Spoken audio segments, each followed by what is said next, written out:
Great afternoon, everyone. My name is Gabriela Suriel, and I am the proud daughter of two Dominican immigrants that traded their dreams just so that I can have one of my own.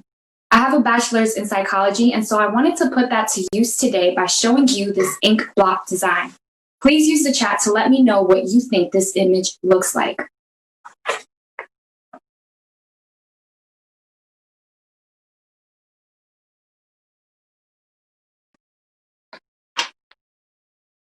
Some of us probably thought it was a pair of lungs, maybe some butterfly wings, or maybe two faces coming together, whatever your imagination concurs.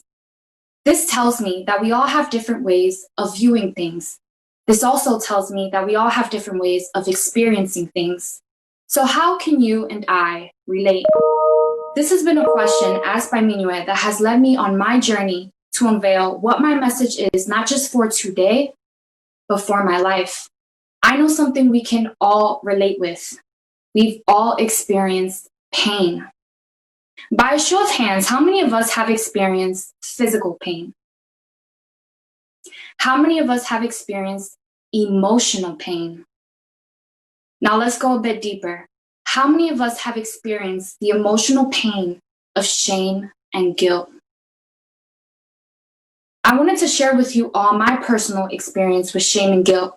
Because of my faith, it has led me to share with you all a secret that has binded me for 24 years. And I wanted you all to eavesdrop on my conversation with shame and guilt.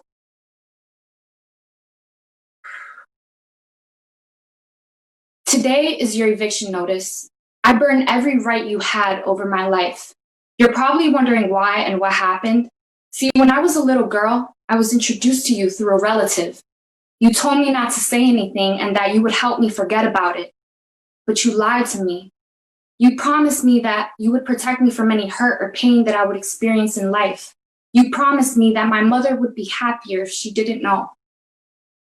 You taught me to be a master at deception, disguising my hurts in front of those that I love and have loved, because if not, you would contaminate them as well.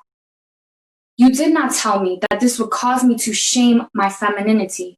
You did not tell me that this would cause me to constantly hide and belittle myself because I felt as though I was undeserving. You did not tell me that I would not be able to feel loved.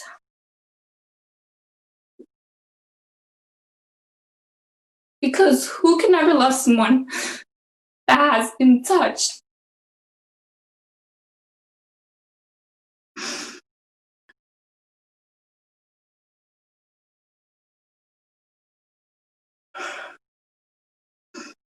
I spent more time with you than I did with God, and because strangely, it made sense.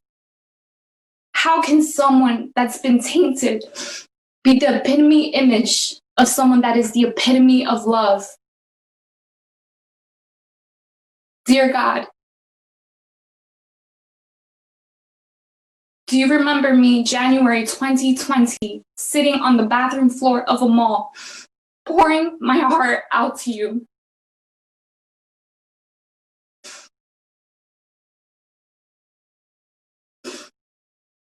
I was vexed because my relationship with my mother was tumultuous, and I needed her. I always felt there was a wall with her, and I always blamed her for never being able to climb something that I constructed. So you told me that the truth will set me free because I cannot base a relationship based off deception. And I cannot heal what is hidden. I stand before you today because I know I am not the only one that has endured a pain like this. Statistics show that 1 in 7 girls and 1 in 25 boys will be sexually abused before their 18th birthday. Alarmingly, it is estimated that 60% of children will never tell anyone. 90% of people that have been abused by those that the family trusts.